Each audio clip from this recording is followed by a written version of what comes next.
Much like how Snow White was mostly fueled on emotions, Pinocchio is very similar. It's not even really based on a fairy tale, it's based on a book, and a very odd, deranged, dark book as well. Yeah, the movie's dark too, but good God, the book's downright sadistic. Where in a fairy tale, you just know it's sort of a magical world where magical things can happen. This world treats it a little differently. I mean, there are magical things, like the blue fairy that brings a puppet to life. But then how about the fact that there's just a fox and a cat walking around like normal people? I remember how blown away they were that they saw a puppet boy walking around, and all I could think to myself is, why isn't anybody blown away that there's a giant fox and a giant cat just walking around? Well, it's just that kind of world where things like that can happen.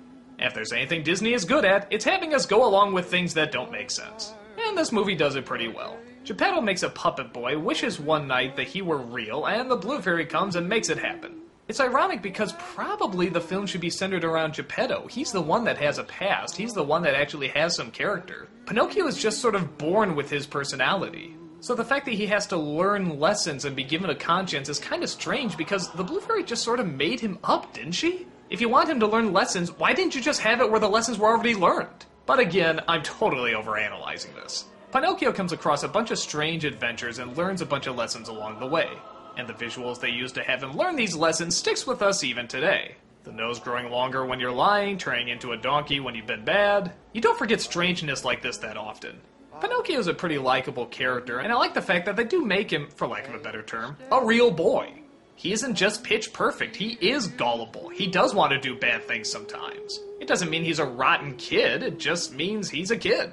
What sets him apart, though, is that he does learn his lesson and he does try to do better. He has a conscience named Jiminy Cricket, who, I'm just gonna say out there, I never enjoyed, even as a kid. Yeah, I know that means I have no heart and I'm going to hell or whatever you want to say, but I just don't like this guy. When you get in trouble and you don't know right from wrong, give a little whistle. I just didn't find that charming, I didn't find him that funny, his voice sort of grated on me, but he sings that one song and everybody's putty in his hands. I don't know, I was always waiting for Pinocchio to step on him. Again, the creepy imagery is sort of upped in this movie, much like it was in Snow White. Except this time, instead of everything always turning out okay, this time it wasn't always okay.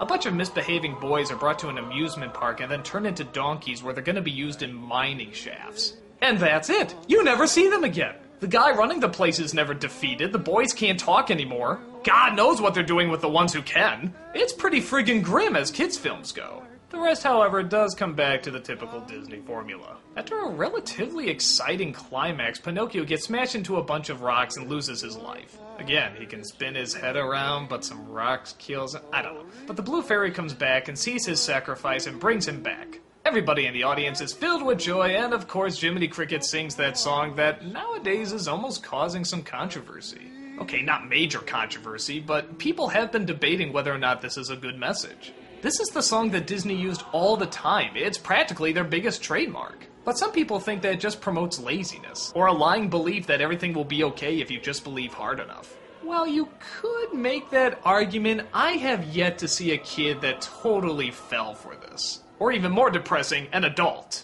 I think kids are smarter than we give them credit for. Kids are always going to be aware that there's bad things in the world. There's things they're going to be afraid of. And that closing their eyes and wishing isn't always going to solve their problem. I think most people connect to it because it's a symbol of hope rather than realistic planning. That sometimes unexpected good things can happen, and they can come out of nowhere. They can come when you least suspect it, so never give up the idea that all hope is gone. I don't know. That's what I got out of it, and I think that's what most people get out of it. And I think that's what most people get out of the film as well. It runs the Disney gamut that most of us enjoy. At times bright and colorful, but at other times dark and scary. Threatening and doubtful, but always with that ray of hope that sees us through. Doesn't always make a whole lot of sense, but they create a world where it doesn't need to. It's a world where anything can happen, even when you least suspect it.